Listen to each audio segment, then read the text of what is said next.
So ಹಾಲು ಬರಲಿಲ್ಲ ಅಂತ ಹೇಳಿದಾಗ ನಾವು ಏನು ಸಜೆಷನ್ಸ್ನ ನಾವು ಕೊಡ್ತೀವಿ.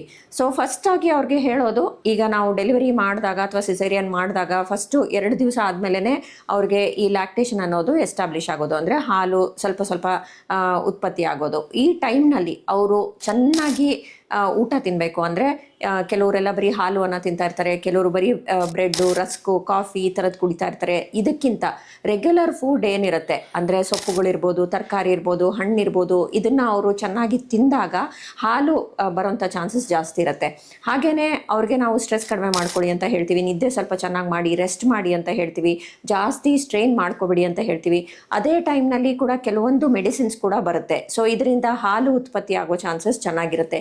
ನೀರಿನ ಅಂಶ ಚೆನ್ನಾಗಿ ಅವರು ಕುಡಿದಾಗ ಹಾಲು ಚೆನ್ನಾಗಿ ಉತ್ಪತ್ತಿ ಆಗುತ್ತೆ. ಮತ್ತು ಆದಷ್ಟು ಅವ್ರಿಗೆ ನಾವು ಫೀಡಿಂಗ್ ಮಾಡಿಸಿ ಅಂತ ಹೇಳ್ತೀವಿ. ಸ್ವಲ್ಪ ಮಗುನ ಎದೆಗೆ ಹಾಕ್ಕೊಂಡು ಸಕ್ ಮಾಡಿಸಿದಾಗ ಅದು ಲ್ಯಾಕ್ಟೇಷನ್ ಎಸ್ಟಾಬ್ಲಿಷ್ ಆಗುತ್ತೆ. ಮತ್ತು ಅವ್ರಿಗೆ ಪೌಡರ್ ಹಾಲು ಕೊಡಬೇಡಿ ಮಗುಗೆ ಅಂತ ಹೇಳ್ತೀವಿ. ಮಗು ಅಳ್ತಾ ಇರುತ್ತೆ, ಆ ಟೆನ್ಷನಲ್ಲಿ ಅವರು ಪೌಡರ್ ಹಾಲು ಕೊಟ್ಟಾಗ ಕೂಡ ಹಾಲು ಬೇಗ ಬರೋದಿಲ್ಲ.